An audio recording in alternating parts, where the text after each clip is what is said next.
Well, thank you. I haven't spoken much since I ran for mayor. This is, I think, my third time, and I spoke about open space and one other subject. So I appreciate you asking me to come, because it's not something that I would think about doing in my daily life these days, which is with an apron on and working in my business. And I enjoy that life, by the way. It's not that I didn't want to be mayor. I really did. And I was excited about it, and I thought I had a good chance, but it wasn't in the cards for me. And I also enjoy the rest of my life, so I don't have to be a politician to be happy in my world. But let me give you a little bit of background about me and why I care about some of the same issues you care about. And I grew up in a family that was Jewish. We did it ceremonially. My parents made me go to Hebrew school and Sunday school and have a bar mitzvah, and after that, if I didn't want to be a part of it, I didn't have to be, and I wasn't, because my parents really didn't want to be either. But for them, it was a part of the social structure of their lives.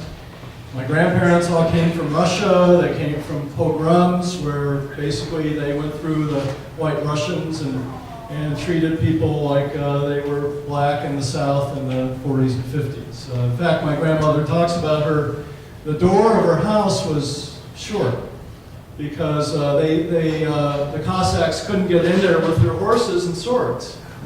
And she said you could go through the shtetl, the villages, and see how people had to have their doors short. The Jewish people all kept it that way so they could keep safe. But the Tsar paid for passage, and that's why I am here. And it was important to my grandparents that we were Jewish. In fact, if my grandfather, he said, I have 9 grandchildren. If one of them marries a non-Jewish person, I'll have 8. And I'll never speak your name again in the house. And I married somebody non-Jewish, and lo and behold, he passed away beforehand. But yeah, there was something that happened to me when I was growing up that I sensed, and it wasn't part of my regular thinking at the time, but it turned out that my best friend growing up, my cousin Larry, was gay. And he tried not to be. He pretended he wasn't. He cried a lot at night. We had our bar mitzvahs together, actually. We went to summer camp together. We were just best friends. And later in life, Larry killed himself. And I always felt terrible. And I always wanted him to know that it didn't matter to me, or that I knew a lot of people who were gay, who were happy and had rich lives. My best friend in college turned out to be gay as well, my roommate Stephen. And he told me early on, and I thought, oh my God, Stephen, you're not going to go after me, are you? He goes, no, why would I? You're not gay. And I'm not interested in you. But we lived together, we traveled together. In fact, people didn't mention our names without the other. They would say Stephen and Richard. Actually, my name was Dick when I first came to Colorado, because I stuttered when I was a kid. I couldn't say Richard, and my friend Stephen saved me from that. He says, you're not a dick. I'm going to call you Richard. And actually, there's a famous bumper sticker a friend sent to me when I was running for mayor that says, so many dicks, so few Richards. I thought that was good. But Stephen went through a lot of stress in his life. His grandmother disowned him, his father disowned him, his father shot at him. They kicked him out of the house. He was really ostracized from his family at birth. He was beaten up badly outside the hide and seek over here at Spruce in Colorado with basically people that have baseball bats and pickup trucks and were out there trying to hurt people. I got to him late at night. We got him to the hospital and saved his life. He eventually died of AIDS. And talk about, he died of AIDS, by the way, in 1990, when it was just starting to be known out there. Talk about being a leper. People, even my own family members said, Richard, if you visit him, you can't come and see your niece because I'm afraid you're going to give her AIDS. And Stephen would walk on one side of the street and people would walk on the other. They wouldn't shake his hand, they wouldn't touch him, they wouldn't cut his hair, they wouldn't clean his teeth. He was a leper. And Stephen had AIDS after his partner in life, they had been together for 10 years, loved each other more than anybody in the world, died of AIDS in his arms first. And then Stephen died in my arms second, with actually his parents, who he had reconciled with at the very end. And I realized what he went through, and that was 1990, and then Amendment 2 happened in Colorado, and you all know about that. I was angry, disappointed. In fact, we had a victory party for its failure. We thought it was going to fail. At Poor Richard's, we never opened up the champagne. Everybody went home crying that day. I was involved with the Environmental Film Festival. I called my friend Janie Chase and said, Janie, this horrible thing happened in Colorado. She says, it's not my issue, but let me call my friend Barbara Streisand, and I bet she would be interested. And we became the hate state. We became a place where there was national boycotts. A lot of aggression around this community. In fact, I spoke out just as a businessman saying I think gay people should feel welcome in this community. They're taxpayers, they're part of who we are. It makes us a rich place. And boy, you would have thought that I was a communist or socialist. People threw bricks through my windows, swastikas on my bathroom walls. I had death threats. We know where you live and we're going to come and kill you. This is for simply saying that I think gay people should feel welcome. And that's a history that we have here. It's something that is part of who we are. It never was in the old days. Now, I'm not saying there weren't a lot of people that were afraid of gay people and homophobic. I was one of them. I really was. When my friend Stephen told me he was gay, I was scared. Oh my God, he's going to attack me. What if I get naked around him? And I think we've all gone through those stages. I've had friends that have said it's okay for somebody to be gay, I just don't want them teaching my kids. Or I have a good friend who was upset at me for being open about this issue during the election because he thought I lost because of it. And he also said that, but I think gay people should have rights. If my son was gay, I would throw him out of the house. And so there's all those levels, and I'm bringing that up as just one issue that came about in my life, in my public life. When I was on council, I again was pretty honest about it. We had our domestic partner benefit issue, passed during the Mary Lou era, 5-4, and then when I got elected for my second term in 2003, it got overturned as the first agenda item after appointing me vice mayor, because the rest of council felt guilty. And they said they wanted people to know, well, we think Richard should be vice mayor. By the way, they took it away from me 2 years later because they were afraid I might run for mayor. But having said that, the 8-1 vote, that moment, there was a day long of testimony. Very powerful testimony. People from the city who had given their lives. Firefighters, police officers. In fact, one firefighter said to Tom Gallagher, "I'm gay.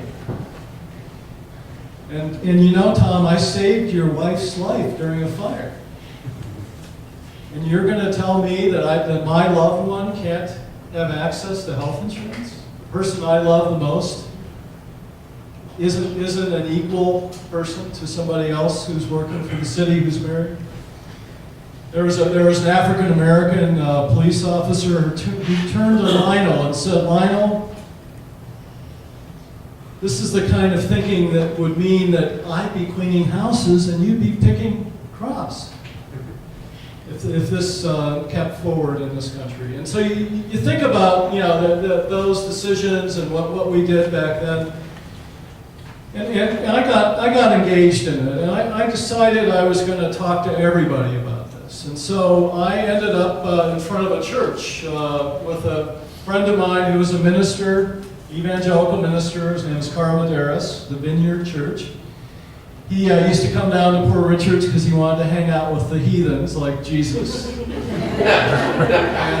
he thought that, you know, this made him more like the life of Jesus. But he realized in starting to get to know everybody that, you know, that people were actually really fun and interesting, and there was nothing that unusual about them. But he invited me to his church. So 500 people on a Sunday. You know, these were the evangelicals, and, you know, the hands and the singing, and I got up and I started talking about why I thought they needed to support their kids having premarital sex. Why they shouldn't be afraid of masturbation. I mean, this is what I did. I mean, I know it's crazy, but I did it. And I started that process in my mind, and that's what I'm really here to talk to you about today, is that's what they want. They just don't know it. They aren't willing to accept it. But to start talking to them, you know, during that famous council meeting, Paul Cameron came in. You know, Paul was American Family Council and worked with Will Perkins, and, you know, he was famous for all this. In fact, he was kicked out of the American Psychological Association because his research was so bad. But he would come in and talk about multiple partners and golden showers and all the hedonism, and, you know, and that's what came out right before Amendment 2 passed. You know, there was 300,000 of those flyers that came out that talked about all these statistics. So I got in front of these evangelicals and I said, you don't want hedonism. You don't want promiscuity. You want responsible relationships, don't you? And don't you want responsible relationships that evolve into healthy families? So look at the statistics, I said. Look at the people who get married who have never had sex before, how young they get married, how quickly they get divorced, how difficult it is for their kids later in life. And I said I'm not promoting irresponsible sex, but I think that what you want is for people to be responsible, to be loving, to be in a relationship, whether it's codified by marriage, whether it's legal by a religion or legal by a government. What you want is two people to love each other and be responsible. And you want them to raise children responsibly. Isn't that what you want? And then I started talking about, and what you really want is for gay people to be there. Here you are talking about the number of partners and hedonism and the gay men culture, gay male culture, and disease and AIDS, and you want them to be in a responsible, monogamous relationship where they create a family and they're not hedonistic like you hate. You really want that. And in fact, you want those kids who are having sex to have access to birth control. Because the number one thing that you hate more than anything else is abortion. And if you talk to evangelical people today, that's the most hot button issue still. And so, don't you want to prevent it? Don't you want to have it? Don't you want them to have access to sex education? So I stood up in front of them and I said, or do you think kids aren't going to have sex? Or young adults, that the hormones are going to go away, that they're just never going to have sex until they're responsible enough to be married and have a family. And by the way, for men, that's probably in their late 20s, early 30s. You know, women mature faster than boys. But for these people to have families when they're 20, 21, and they don't know each other, and it's basically an arranged marriage of people that are complete strangers, what are the odds of it succeeding? I don't think they're good. Don't you want to have the day after pill available? If you hate abortion, you want, if abortion is going to happen, if people are going to not have a pregnancy, you want it as early as possible, don't you? That's what I said to them. I said, what's wrong with that? You're talking about a life. Well, if it's life at conception,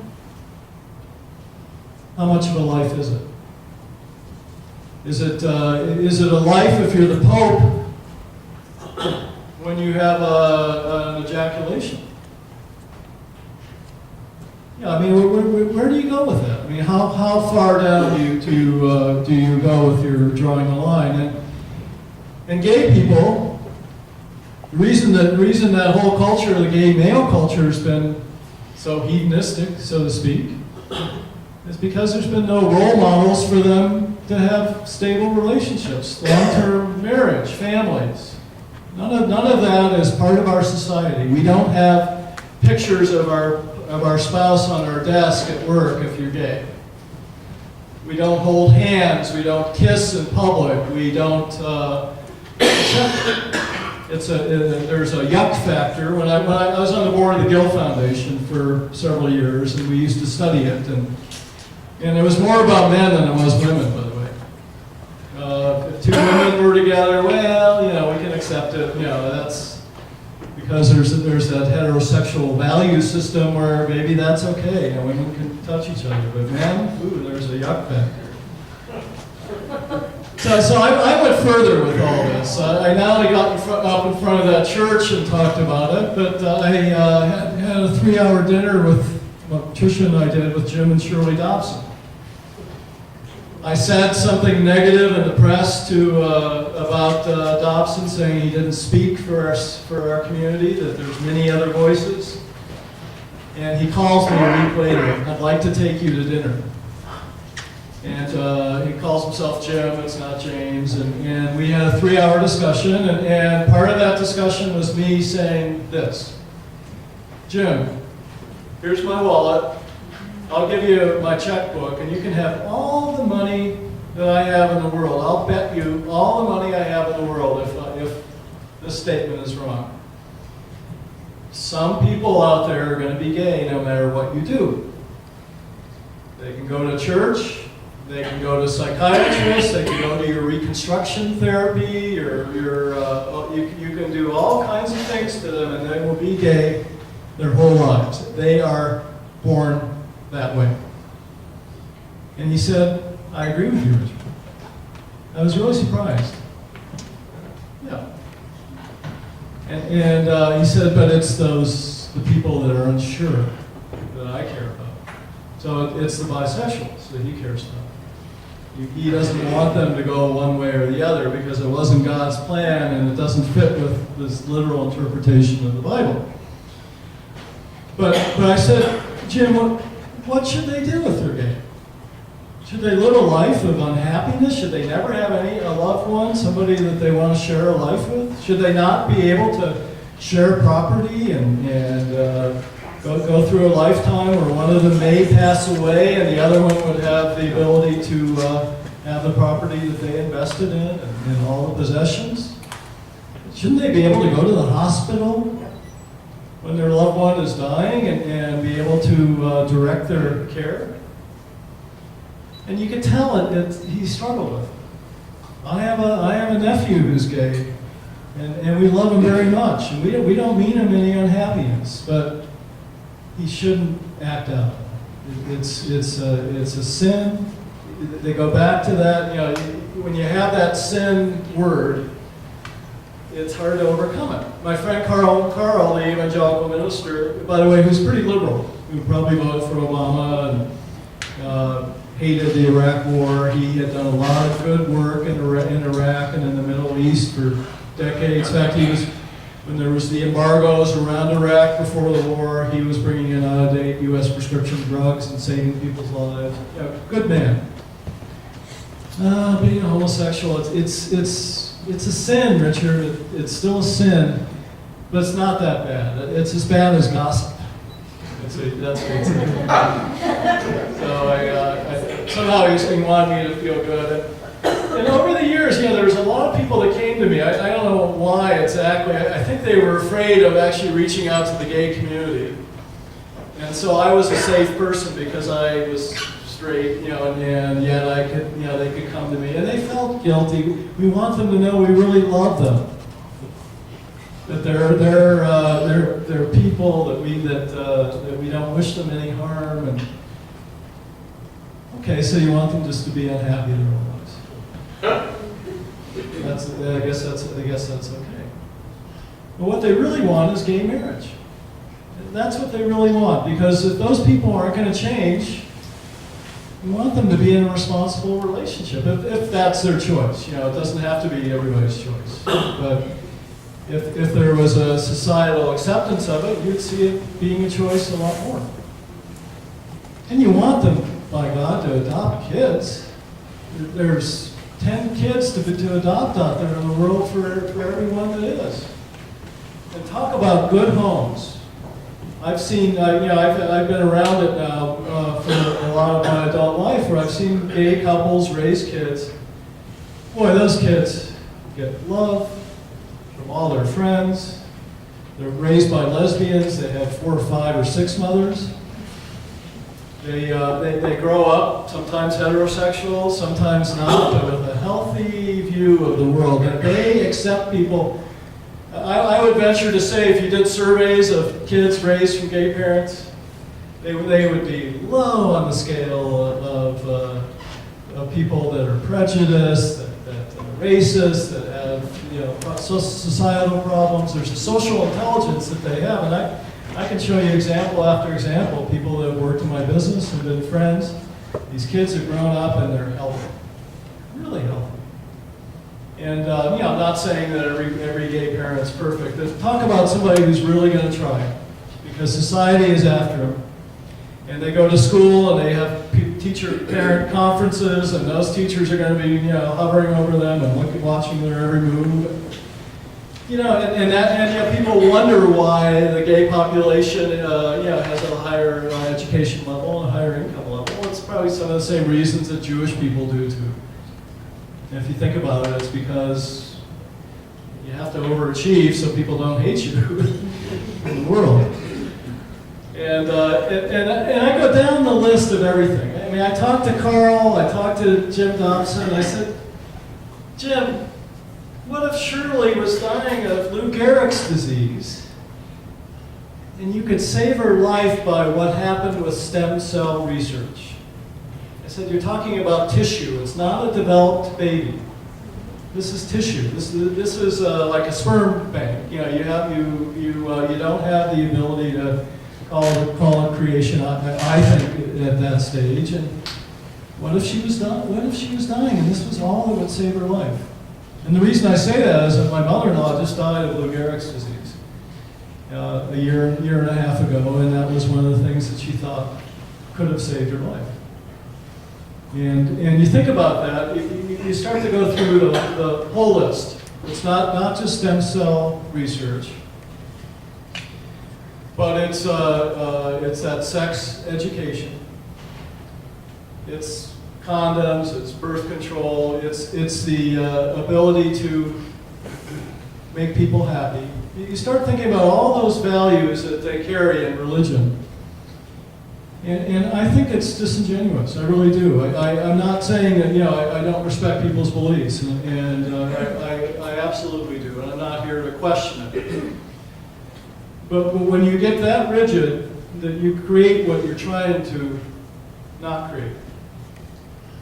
When I talk to my friend Carl Medeiros about Christianity, he says, it makes me happy, it makes my family happy. I say, Carl, what if your kid was gay? How happy would they be? How accepting would you be? And you can tell he struggles with it. It's not easy for him.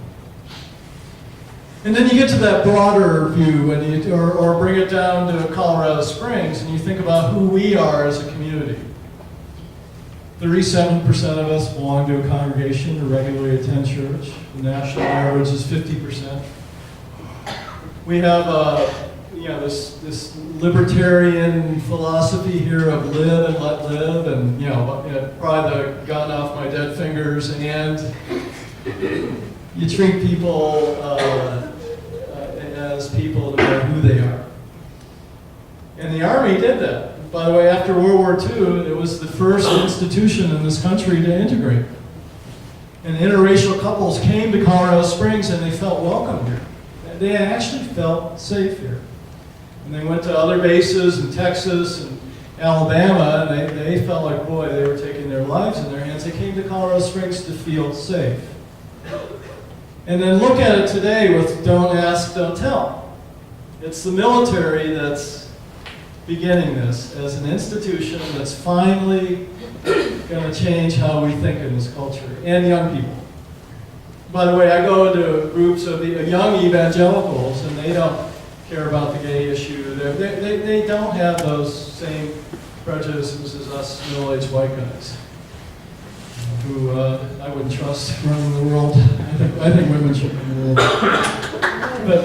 But having said that, one of the things I did with Lionel when he didn't welcome the atheists, who came, by the way, on Easter Sunday, is they got a good deal. And many of them didn't know it was Easter Sunday because they are atheists.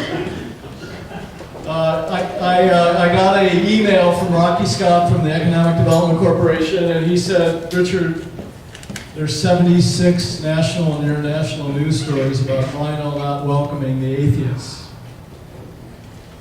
And so I went into his office and I said, Lionel, stop doing that. I said, you're not signing the Pride Proclamation. You're presenting yourself as a social conservative. Your first agenda item was overturn domestic partner benefits. Now you don't welcome the atheists. I said, that's bad for business. I can't tell you how many times I was paraded out when I was on council with companies and organizations and practices who wanted to move to Colorado Springs who were afraid because they happened to have some gay and lesbian employees or children. They would go, Richard will talk to them and talk them into coming. It's not that bad here, and it really isn't. And I got that same anger with Steve Bach, who beat me as mayor, when we were at a forum and he said he wouldn't sign the gay pride proclamation, because he didn't believe, he thought it was too political, and he thought, so what about should we have a parade for people that are 6'5"? And I turned to him and I said, Steve, that's bad for business. We have to stop it. Our unemployment is higher than the national average here. Maybe 35,000 people out of work. Every job is important. So let's take a swath of people that might want to come and live here because of the beautiful environment and the great outdoors life and the cheap utilities and the cheap cost of living, and let's not make them feel welcome here. He's the jobs mayor. He had such an opportunity when he first got elected to sign the Pride Proclamation. Just get it out over with. He would have been like Reagan, tearing down the Berlin Wall, or Nixon going to China. For him to do that, it would have meant so much. And he couldn't, and you can tell he's conflicted. He came to me and he goes, Richard, I want to meet gay and lesbian people. He went and met with Mary Lou Makepeace, and they had a great talk together, and they talked about all kinds of things. And now he's including those two words, gay and lesbian, in some of his diversity initiatives. And you can't play it both sides. And I just stood up, during my campaigns, all of them, and I said enough already. I actually had one time where I felt disingenuous, and that was when I first ran for council. Lots of people thought I was gay because my wife, Patricia, never went to any political events, and I had been so outspoken. And then I made a point of it. When people would ask me in public, they go, Richard, are you gay? I go, well, if you want me to be. it's your choice. I can be gay or straight, whatever you want me to do. So Bob Isaac, the former mayor, was telling everybody this guy's a homosexual. So my campaign team came to me and said, Richard, you can't get elected unless you put Patricia in your ads and you tell people you're married. I felt so uncomfortable with it. So I'm ashamed. What about my friends and family members and employees who are gay? So if they happen to want to run for mayor, I'd be ashamed. And I did it. I didn't feel good about it, actually. I put Patricia in my ads. We were married. I didn't want to win, but you think about that when you're running for office. You always go through that, well, maybe I'm crossing a line, maybe I'm being dishonest about who I really am, but by God, it's worth it, because when I get into office, I'm going to do so much good. And that's how people go over those lines too much.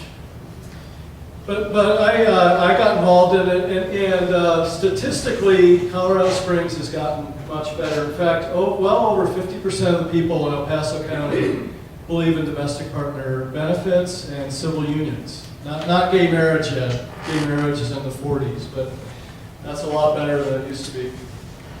And I always felt that this community was a place where everybody could feel accepted. And I still do. I really do. I think there's a way that people look at you and deal with you on a one-to-one basis in a place like Colorado Springs. And in many cases, people come from smaller communities when they move here. They want that friendliness. They're not urban in those ways. And all that changed in the early 90s when Focus and all the other evangelical ministries moved here. So it became my passion for years in politics to say that we're different than that. We're better than that. And I still really believe it. And by the way, I applaud this group and how visible you've been and active in the community, because I think it makes a difference, not because so many people here are so religious, but because those people have a loud voice.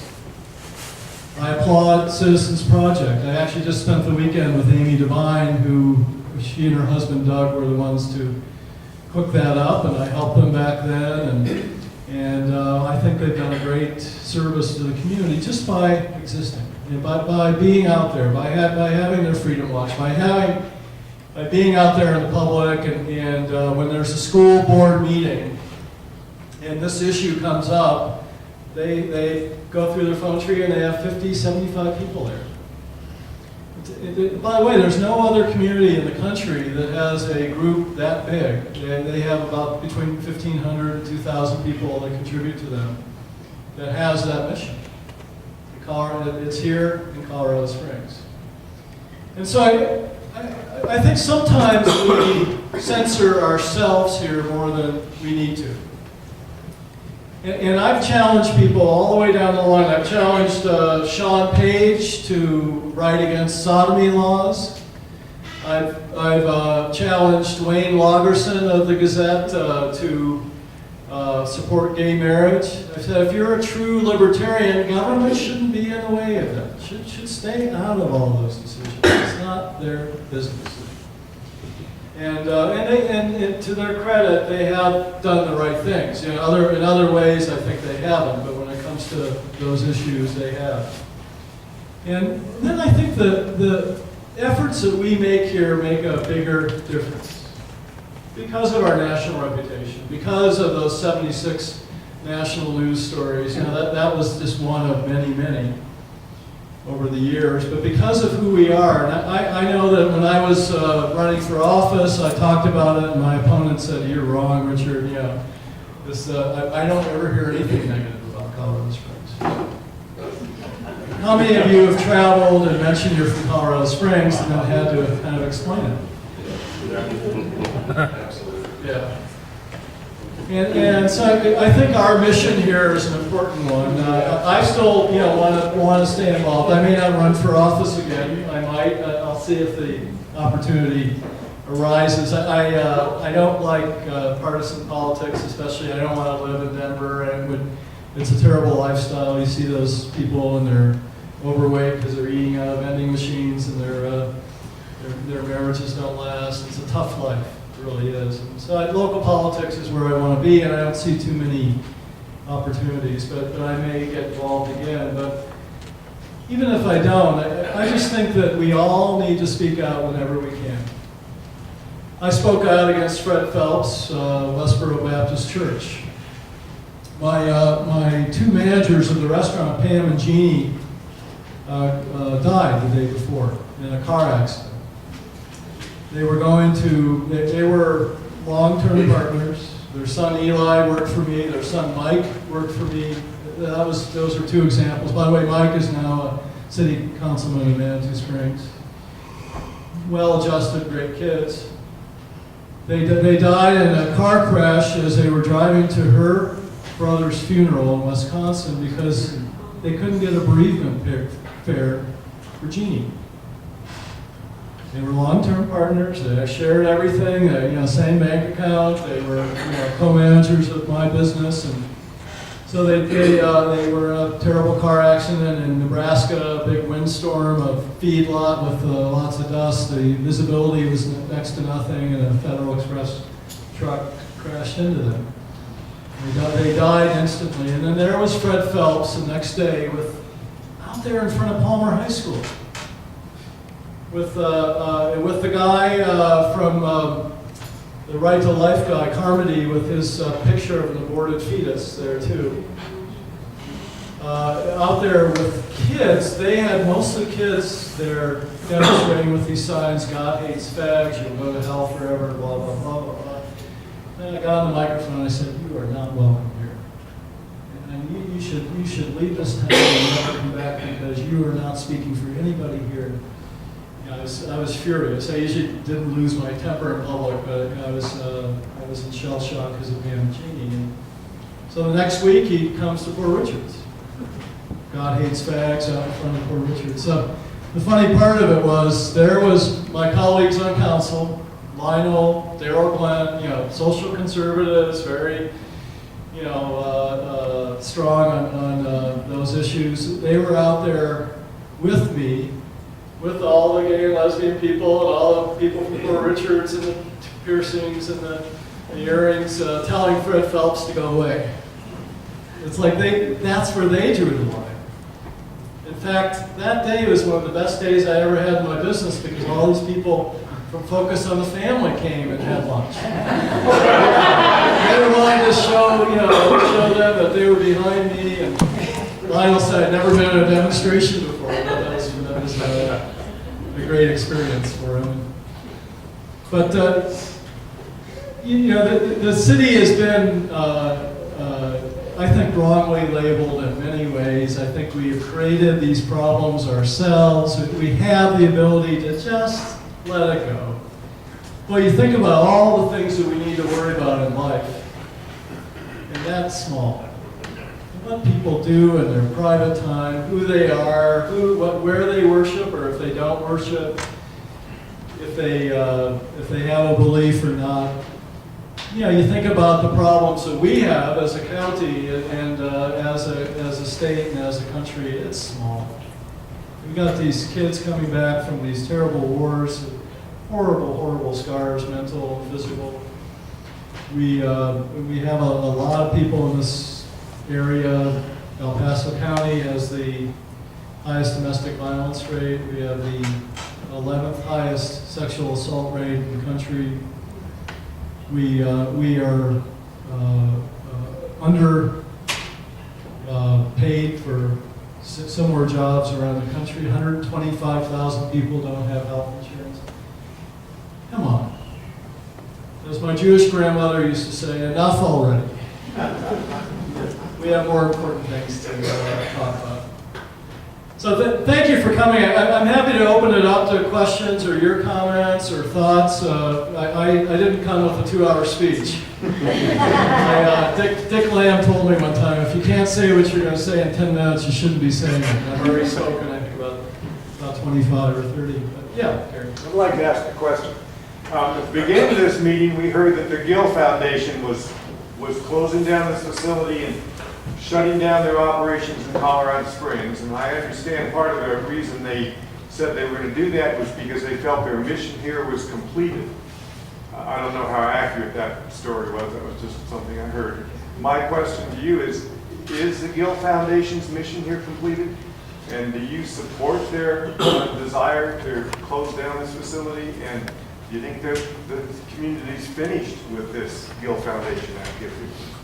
I actually just had lunch with Mary Lou, so I got the scoop today for the first time, so that's a good question to ask. But I was on Tim's board for 2.5 years until I had to step down when I worked for Senator Salazar. You can't be on a nonprofit board if you're a U.S. Senate employee. In fact, you can't be on your high school band, kids board, because they're very strict about it. But Tim likes to do things for periods of time and then change it up. So even people that they have funded, and they've funded a tremendous amount of people in great organizations and great causes in this community, after a time they'll stop because they don't want people to depend on them. And Tim, what he liked about his mission here was he called it the index of turmoil. They had 2 rules for accepting their money. One was that you had to have a non-discrimination policy for LGBT, and 2, you had to use the words gay and lesbian fun for Colorado in your brochures or your banners or wherever you recognized other sponsors, you had to recognize them.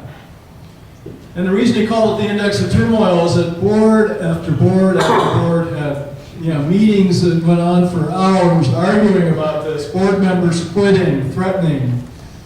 Other boards saying we're not going to take the money, and then changing their mind a year later. And the majority of them took the money. I think it was well over 90%. And so what Tim wanted to do was get those words out in Colorado Springs as much as he could, and I think he did accomplish that. You go everywhere, you hear the word gay and lesbian fun for Colorado, it's on the radio. And he's not going to stop funding worthy causes in Colorado Springs. In fact, all the people that got funding in 2011 are going to get the same funding in 2012. But what he realizes that this building and the employees here were about $750,000 to $1 million a year to operate. And so he didn't feel that value was worth that money because that money could go to other good causes. And boy, Tim really has spent his money well. I don't know if you know, he was the inventor of Quark software. He's about a $500 million. And he took well over half of that to make the Gill Foundation, the Gay and Lesbian Fund for Colorado.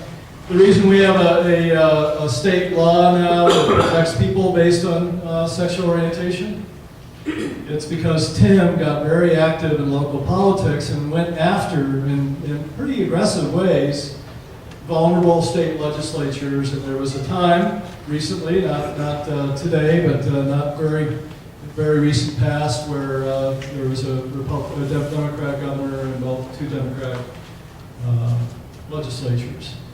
And so he accomplished that. Darrell Glenn, when he was saying he didn't support the domestic partner benefits and didn't want to sign the Gay Pride Proclamation, he says, they're not even protected in the state. Well, Darrell, they are now.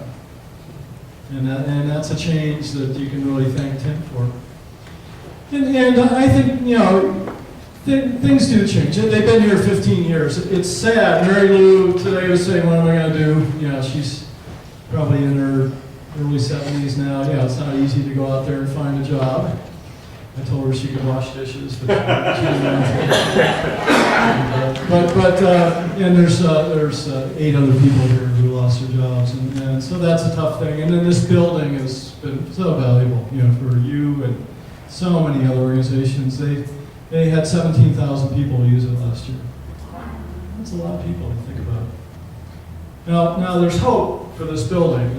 Tim would love to sell it to another group that would offer the same kinds of community services, and we hear rumors that there's a possibility that maybe another good group, the Pikes Peak Community Foundation might be interested, may allow it for these sorts of groups. So you hope the building is used well. And then life does go on. I mean, it's, even as a board member, Tim would only allow us to be there for 5 years. Yeah, even the most valuable board members. He had this guy, Dave Deckman, who was his key advisor and helped keep the organization financially solid. He asked him to leave after 5 years. And so it's just his nature. And you got to respect what he's done. And sometimes people get upset at when people, end a conversation or say goodbye in an awkward or weird way, and you don't think about that whole history that they've had leading up to that in your life. And I really hope that people here keep appreciating Tim Gill, because I think he really has changed his community in amazing and wonderful ways. That was a long answer. Other thoughts or questions? Or anybody want to talk about the election? I'm happy to talk about that. I know it's long gone, but if there's anything you want to know. I know I had a group approach me to go after Steve Bach about his domestic violence past. The 521 that wanted to do it secretly. You're not supposed to know about these things as candidates, but you always do. I'm sure Steve Bach knew that Americans for Prosperity was going to go after me, but said he didn't. But I didn't. I said I absolutely did not want to do that. I didn't want to win that way. And I believed his first wife, by the way. She talked to me 3 times.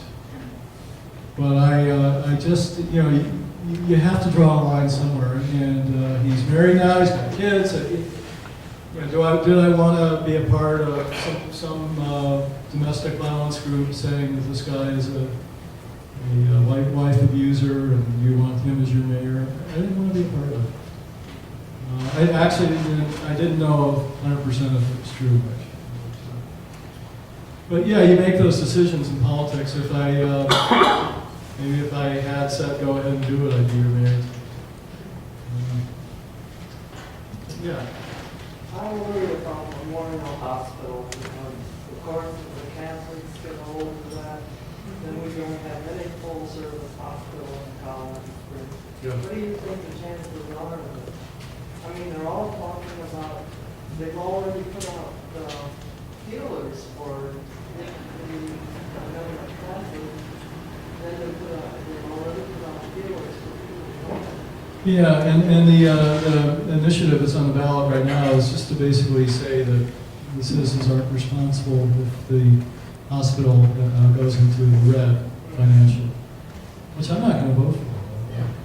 I know I'm not typical in this community, but I think it's a great safety net. And you think about Memorial, when I was there, it was the 7th busiest emergency room in the country. There a couple of years ago, I don't know what it is right now, $75 million in uncollected bills.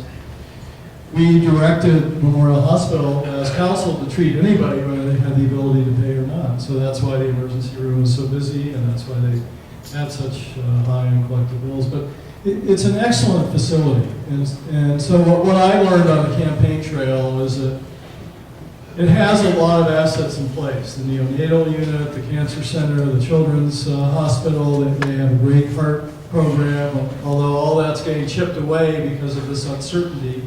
They're not entering into contracts with doctors. And it's a difficult thing when you're a municipal hospital because everything is public. So you have a big front page story about how much people are getting paid, and yes, you have Dr. Mahan, who's the heart surgeon who did heart surgery on my mother, by the way, and is an excellent doctor making $600,000 a year. But that's what they make everywhere. And this guy's doing, sometimes 2 or 3 surgeries a day, saving lots of lives. I mean, he's really good at what he does. And yet, that's public, and all of a sudden the hospital's wasting money, and look at what people are getting paid working for the city, what do they get paid in the private sector.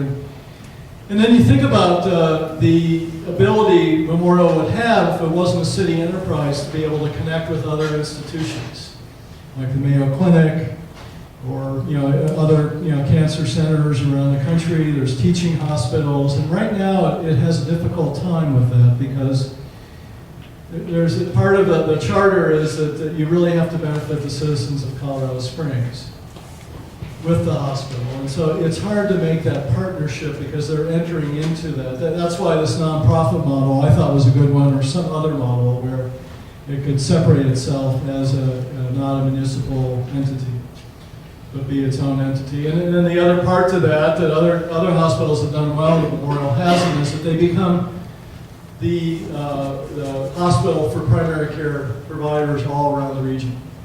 So when somebody breaks their hip in Kansas, they have a doctor that's connected with Memorial. They do the x-rays there, they send them here for their surgery. And this is a benefit to the community. Every job you create at Memorial creates 8/10 of a full-time equivalent in the community. The military, by the way, isn't that kind of a multiplier. Healthcare and education are much more. But so that's the hope. You would build Memorial. You would take what it's accomplished in terms of creating so much good infrastructure and so much expensive equipment in one place, and be able to broaden it. And you'd be able to create better treatment for people. And I think it's what they're going to do. I think they're still going to come back to that model. I don't think they're going to sell it to a for-profit, to Health One. Because for number one, the Hospital Transfer Act doesn't allow that money to stay in the community, but it has to be used for health care. So it's not like they could sell it for $300 or $400 million, pay off all of its debts, and that money goes into the general fund for roads and bridges and parks. It has to go to health care. And the state, by the way, decides. So it doesn't have to go to health care here. So it's a loss for this community in that way. Or it could go to Peak Vista and it would be a benefit. But I just think it's such an important health safety net. And I think that they're going to decide to work with a nonprofit one way or the other. And what they can do in arranging that is to make sure that health safety net still stays in place, which I think is the important part of treating anybody, whether they have the ability to pay or not. But hopefully down the road that will work out. How optimistic is this model? That's a good point, but I mean, is that your wish, or is it really going towards that? It's the best financial model. So all these people that are involved, these outside eyes, the Quimby's and the Chris Jenkins and Phil Lane, and they're all they're a little bit libertarian types. They're box friends. They're insiders in this administration. They haven't really embraced the city committee's work on looking at the city government and how it can be more efficient. I think they're all going to come to that conclusion. I know. Maybe I'm more optimistic than some people, but I think they're going to find out that this is the best model. I really do. Is there a way, if it goes, however it goes, is there a way for, like this group or the community, to require that all kinds of health care be provided? Yeah, anything they do has to be approved by the voters. So that's the other obstacle, by the way, you have to overcome. And I've looked at poll after poll.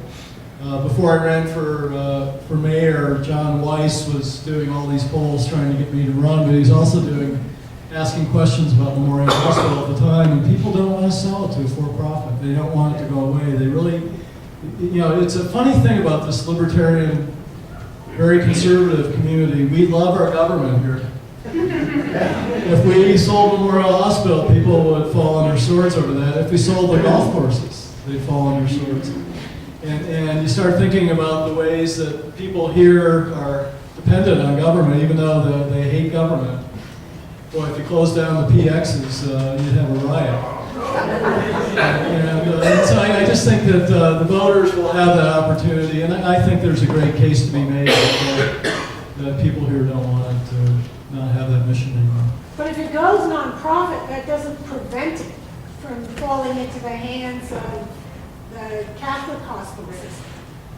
And if it falls there, we lose our reproductive rights and we lose end-of-life choices.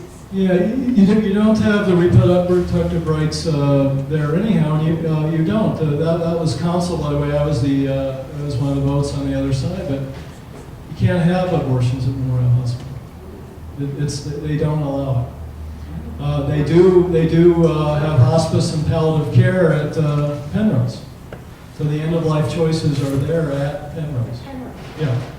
So I don't think you're going to find, now if they do sell it, lease it. They're not talking about selling it, they're talking about leasing it. If they do lease it to Centura Health, they can put lots of stipulations on it. What would be But- wrong with just leaving it the way it is? Well, it's struggling to survive because of the couple issues that I brought up a little earlier. It really can't compete out there with these other hospitals that have the ability to bring in lots of other business. You know, they're able to bring in primary care physicians from all over the region. Memorial isn't. They're allowed to make connections with teaching and research hospitals. Memorial isn't. They have to grow in certain profitable areas in order to survive in this environment. It's a terrible environment for municipal hospitals, and that's why 85% of the hospitals in the country are nonprofit. I mean, it's not new what's being talked about. And there's a very great example up in Fort Collins with the Food Valley system, who, by the way, may want to partner with us to be that nonprofit entity. But they had that same mission that Memorial did, and they have now created a system that gives better care. And, Sorry. Yeah, do you think that Colorado Springs lost the possibility of being a hub for Southwest Airlines over the gate partner issue? No, it was really DIA. Before DIA, it was easier from Douglas County and South Denver to go to Colorado Springs Airport for Westpac, for Western Pacific, than it was to go to Stapleton, where I don't know if you remember the old Stapleton days, but sometimes you'd be on the runway for an hour and a half. It was just undersized. Once the low-cost carriers entered DIA in a big way, it was really hard for Colorado Springs to compete, because when you talk to businesses that want to relocate here, they want the airport, major airport that goes all over the country and the world, to be no more than 55 minutes away, 45 minutes. This is what they say when they come to Colorado Springs. Having said that, I think that there is going to be an opportunity. I think Southwest is interested in Colorado Springs Airport for its maintenance. And it's hangars. Colorado Springs Airport is a much cheaper airport to operate out of. And they also now are starting to enter mid-sized markets, and they're experimenting with it. They haven't made the final decisions, but they're in mid-sized markets where they used to always be in the larger markets. So the other low-cost air carriers, I don't think it's going to work for them to come here. Southwest would be the one. But Mark Earl at the airport has been very aggressive about this. Steve Bartlett at the Broadmoor, as much as you may not like the Broadmoor in certain ways, this is something that they've really promoted and been a benefit to this region. It's funny, I talked to Steve Bartlett about Mark Earl one time, because we were talking. He said, you got to pay this. It's got to stand up to the police and firefighters, and you got to pay them less. And I said, well, what about Mark Earl? And he goes, oh, Mark. I said, he's the most valuable person in the city. Well, do you know he's being paid 20% less than other airport directors? He's being heavily recruited, and you're likely to lose him. Oh, no, we can't do that. It's a funny thing where everybody draws a line and where they really feel the city government is valuable. So some people don't think we should be in the park business. A lot of people don't think we should be in the community center business. It's interesting. Yeah. I wonder how you feel about the role of donations in politics. Well, if it was up to me, I would cap everything at $200 for any election. I would declare all local elections nonpartisan, which this one is, but not county commissioners and and many other cities. And I would make sure that whoever is contributing, you know their name and who they are and what they stand for, whether they're corporations or not. And this notion that corporations can now contribute to campaigns and not have to reveal who they are and who their politics are. And you think about the Koch brothers, they spent $200,000 against me. Those ads. Richard Skorman is a liberal. We didn't know who contributed to them. We don't know if it was really the Koch brothers or if it was local people. We had no idea. And so we made a big effort in our campaign to talk to not only say everybody who contributed, who they were and where they lived and where they worked. That's what we thought was right, because if they worked for a certain industry, and there's a lot of them. And my opponent, by the way, we counted up 47% of his contributions came from development, construction, and real estate industry. It just was a red flag for us. I know I was criticized for stirring the pot on that issue, but I think it was an important one, because when I was on council all those years, I watched it happen. And I'm not saying it was all bad, but the audience, you'd be there at night, and there'd be Sarah Jack from the HBA, and there'd be Terry Storm from the Board of Realtors, and there'd be representatives from the green industry, which is the turf industry, and we were making decisions about residential landscape, or about insulation and walls. And, we have insulation and walls in Colorado Springs that is for a climate of Albuquerque, not Colorado Springs. We had a decision that we made, and late at 10 o'clock at night in 2004. And since then, 100,000 homes have been built that are much more expensive to heat. Because at the time, affordable housing was an issue, but the lobbyists were there.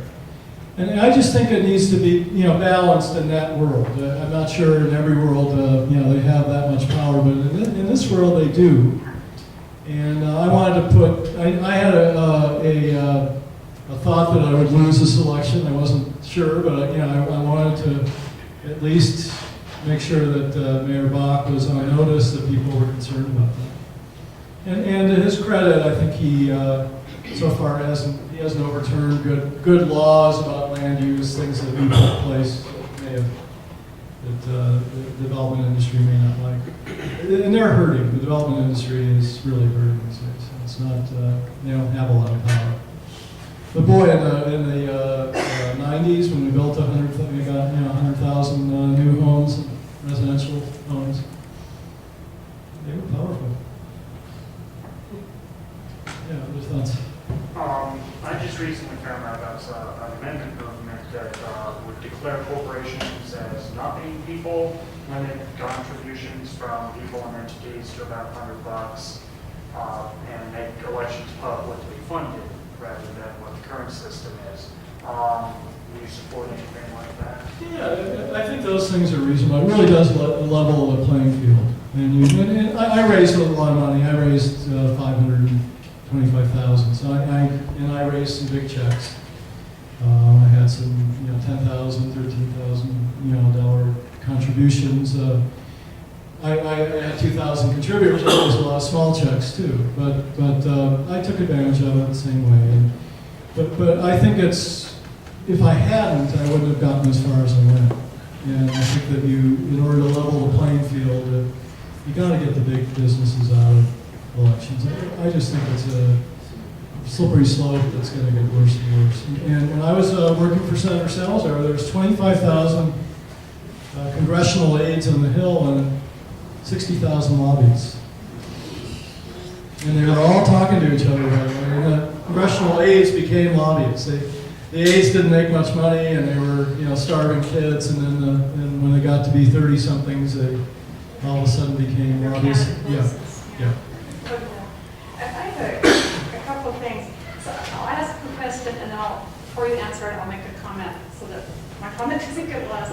Okay. I've been thinking, but not studying much, about the notion of economic justice and wealth distribution. And it seems, certainly the way it is in this country, to be immoral, but not illegal. So I'm curious about ways to change that, and how you go about that. But I wanted to comment, I get uncomfortable when maybe as part of a group thing, or maybe not, but when I start getting dismissive or scornful toward other people, and as if I would never do that. For instance, tonight, somebody would disown their child for being gay. How could they? And it seems useful to think about, walking a mile in someone else's moccasin and putting the shoe on your own foot and thinking, well, what would be a similar situation for me? Something that I hold sacred and that would cause me to be conflicted. And I thought about this group and I thought, well, what if one of our children enrolled in Hillsdale College or something? Or what if we're a Quaker and we're a pacifist and our son joined special forces? How conflicted would we be and how would we deal with that? So I just want to put that out because I think we can each construct for ourselves a situation that's not identical, but might cause ourselves to be conflicted, and maybe we can feel somewhat for the people that struggle with these ideas that they hold sacred of sin, and it's part of their religious tradition and beliefs, and then they love their child, of course, and goes away. And I have friends in that situation, and it's heartrending to identify in some way with them and see their struggles and how they struggle to come to some kind of peace with that. But if you could speak to the notion of economic justice and income distribution. Yeah, when you, I just heard the NPR stories. About the average executive in Germany makes 14 times more than the average employee of their company. In the United States, it's 400 times more. So the system is different there. It's not that executive doesn't want to make more money. It's just that they're paying more in tax. It really is. That's what it comes down to, and that levels the playing field. It's not. I know there's arguments on both sides of that. You are, in some cases, taking money away from people that might be creating jobs, but in this economy, it's not happening. They're hoarding money. They're not creating new jobs. They're not investing, and they're scared. They're just basically keeping them. And so I think there's a balance in all that. I don't know what that is, but I know it's imbalanced right now. I do have some sympathy for the people on Occupy Wall Street. I think there's an anger there. I'm not sure they're able to coalesce around a purpose in terms of, Tea Party people have a purpose, and that's to get government out of everybody's lives and no taxes. But I think there's a chord that's hitting with some people, and I understand it because it is a society where too few have too much, and it makes it difficult. It really does, and we all struggle with it every day. And I think that there's a point where government could be more involved. Is it tax legislation? Tax legislation, really making it difficult to make above a certain income where you wouldn't be able to spend it if you wanted. It's Tim Gill put his money in a nonprofit. That's a good. Right. I guess I wonder, is there, philanthropy? Could that ever be sufficient? Would education and then. I don't think you can't depend on people donating to get people want to work.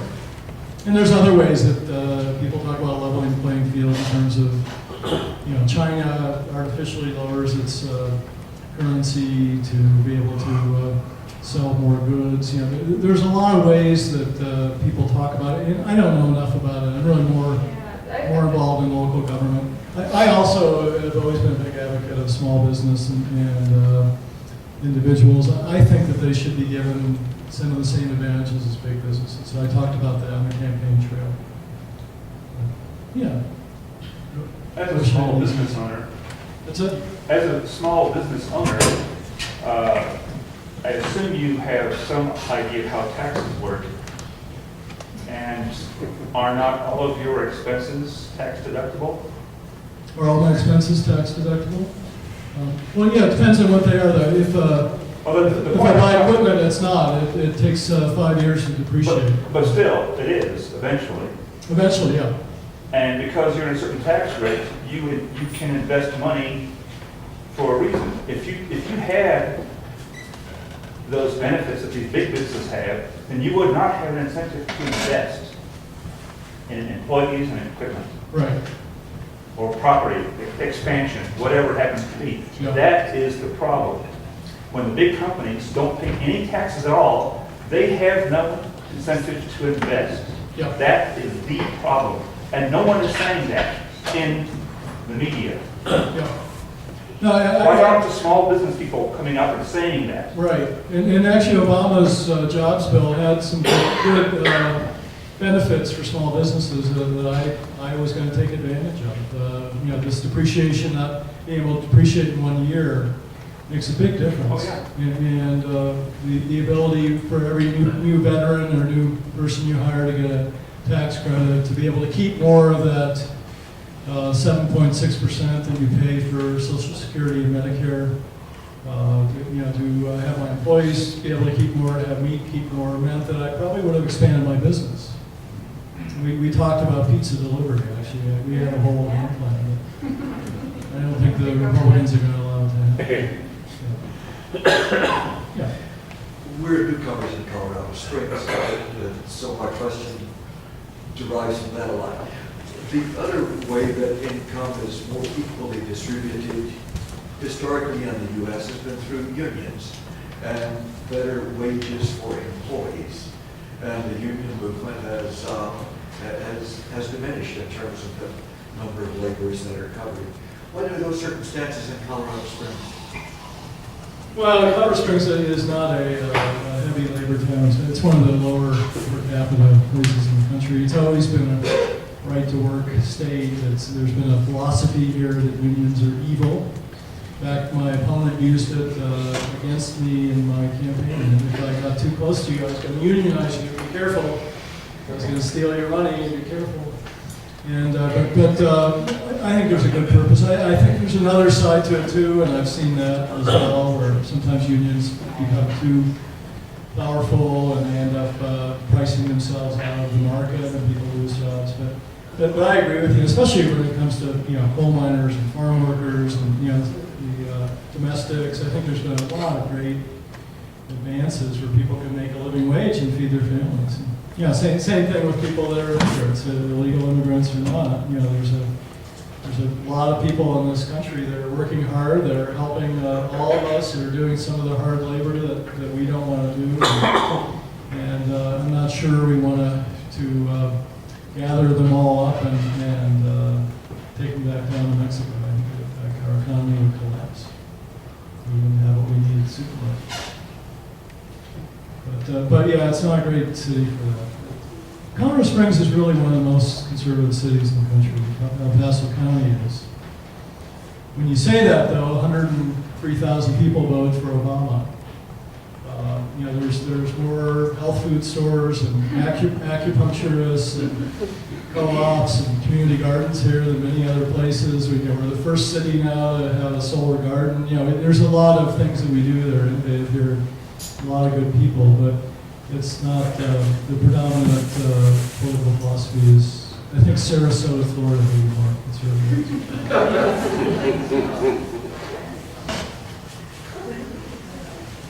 Other questions? And don't welcome to our community and don't leave us. We need you.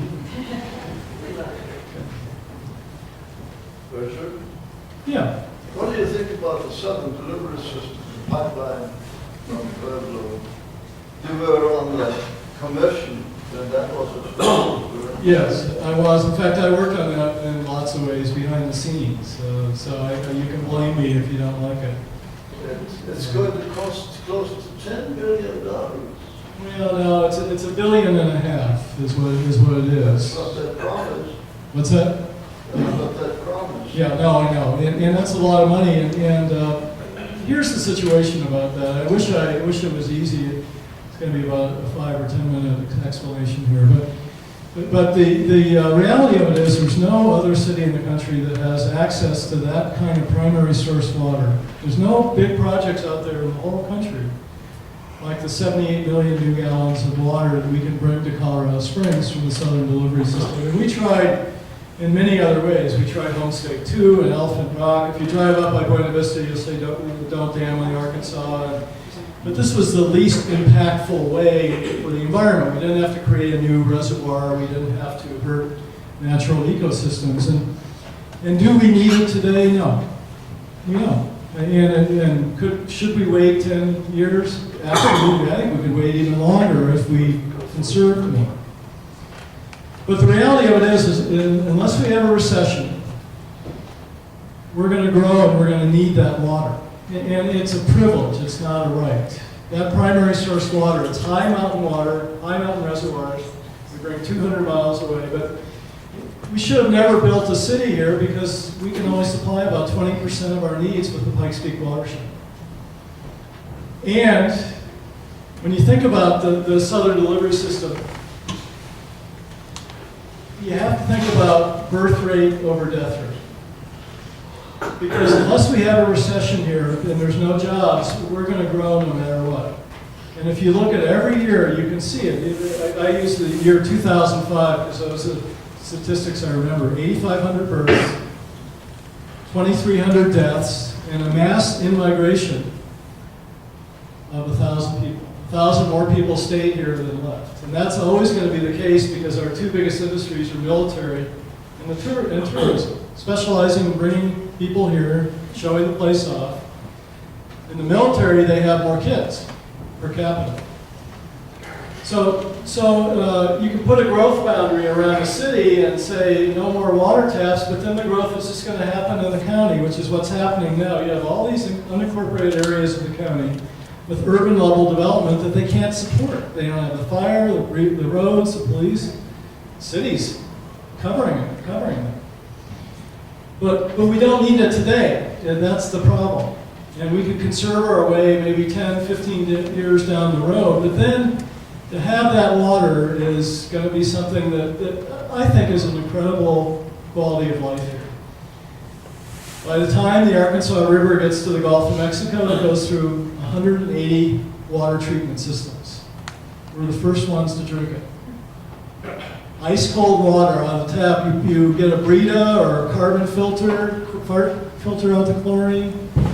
Best tasting water in the world, and it's healthy. By the way, there's been a lot of studies that talk about recycled wastewater not being healthy. That people have a lot more of certain kinds of diseases. And so it's a privilege. It's not our right. We happen to be aggressive and we have the money to buy these water rights. If we don't use it, somebody else will. It's expensive, but what it means right now, we pay 0.5 cents a gallon. With your $1.5 billion, we're going to pay a penny a gallon. Think about what you pay for bottled water in the store.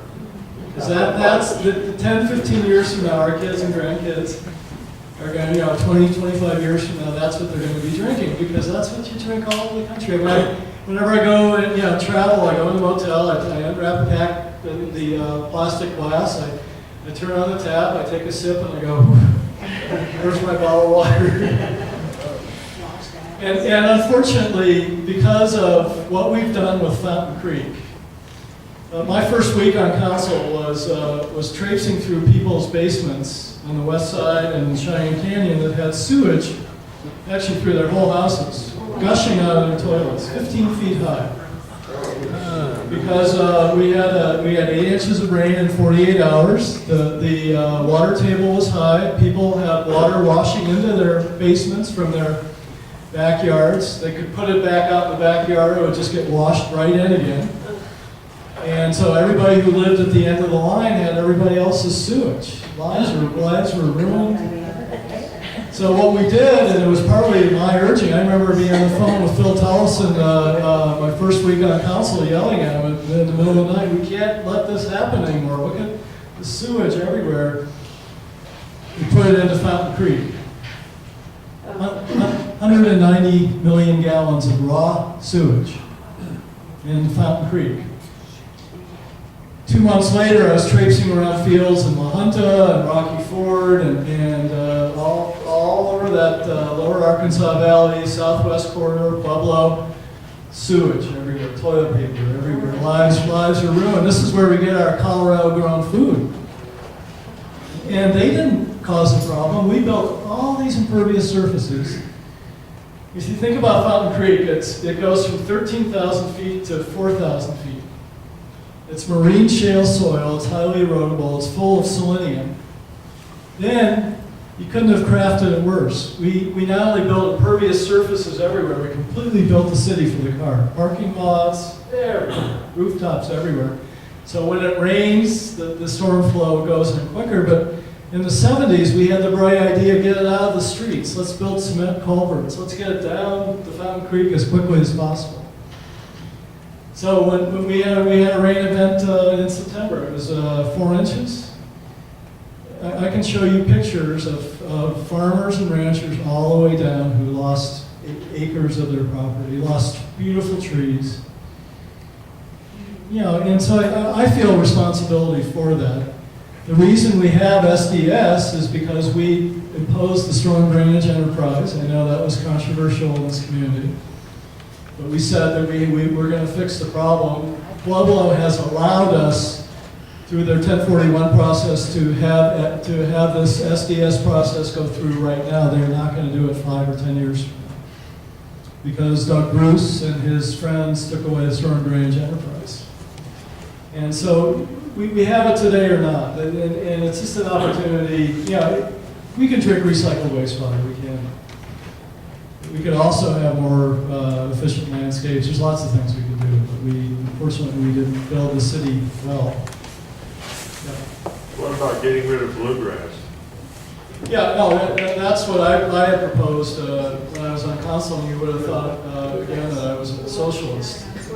Government's telling you what to do, and I said that we put together a residential landscape ordinance that allowed for bluegrass in high volume areas, and that's where it really is valuable, playgrounds, ball fields, because it's tough. And the green industry came in, the turf industry, and we have 400 jobs, and we're going to lose these jobs, and you would have thought that I was proposing that the government take over every aspect of people's lives. What we had proposed was for them to augment the soil, to not have bluegrass on hillsides, to only have a certain portion of it of their yard, the rest of it had to be natural and adaptive. And then what I thought was the best was you had to plant a certain kind of deciduous tree that provided shade on the south side of the house in the summer, and in winter let the solar gain come in.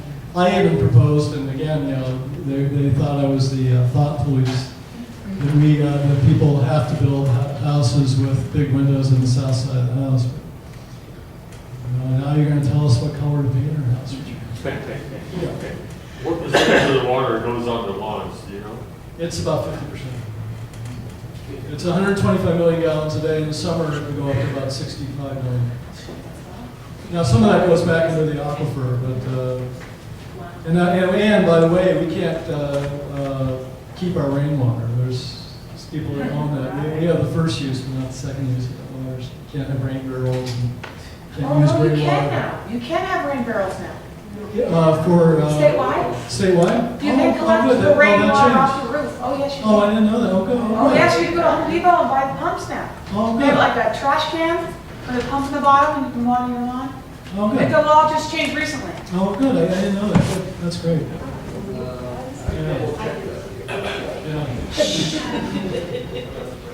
Yeah, he was selling that, okay, so water, Yeah. first water rights.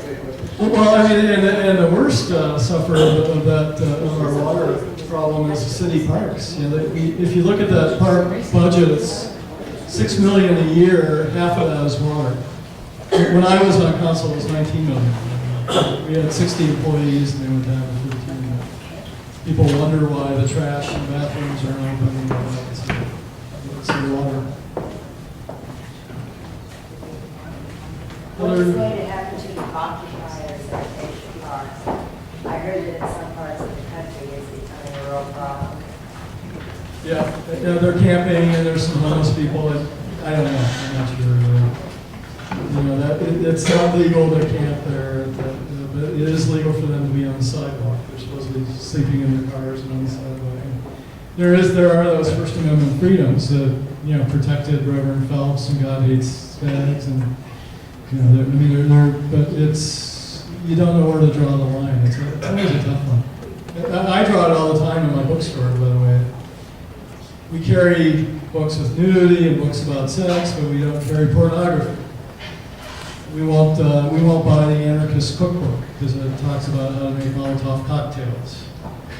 But we do carry Mein Kampf, even though, you know, maybe people will read it and become, you know, Nazis, white collar people.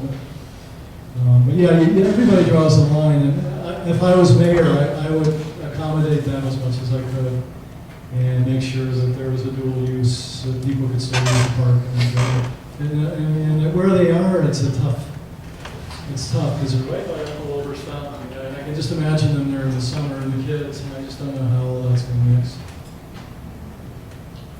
Probably being selfish because Uncle Wilbur's fountain's so great for the toy store. Yeah, maybe give them another place. But you know, Reverend Phelps' his daughter is a lawyer, and she sues for municipalities that throw them out, and they win, and that's how they fund their organization. Yeah. I have one more water question now, talking a lot about water. How much of our water leaves the state? And also, why aren't we using wastewater in city parks? Why aren't we using that recycled wastewater idea? We are using some non-potable water in parks, but it's a big infrastructure that was never built. So whenever you do a mile of pipe in any old neighborhood, especially, it's just very expensive. You break up the road, you go to people's private property, you cut down trees. It's just not an easy thing to reconstruct. If we had built the city with that to begin with, it would have been great. They are using, now they're using it for Drake Power Plant, 1 million gallons a day of non-potable water, and so we used to use water. And, you know, there's ways that we conserve. We actually use less water per capita in Colorado Springs than any city in the front range. So people here are more conservation minded, but there's still a lot that's wasted. Is our water going to California? What's that? Our water. Yeah, Colorado. Our water goes down, goes to Kansas, and then goes south from there, from the Arkansas River. Everything that goes into Fountain Creek. Fountain Creek basically is a receptacle for all of our water, and you know it's not deep enough to absorb it during storm flow. So we're the only major city in Colorado that doesn't have a river. But yeah, Colorado's the headwaters for the Rio Grande, the Colorado River, the Platte, the Arkansas. You start thinking about all these parts of the country that depend on our waters. This is where it starts. The water wars are not fun to be a part of. I've dabbled in a little bit. Yeah. Do you think we'll forever be bound by the compacts signed in the 1800s about water and mineral rights? Will we live with that forever? Seems like it. I know, it's a really horrible. Pennies per acre? Yeah.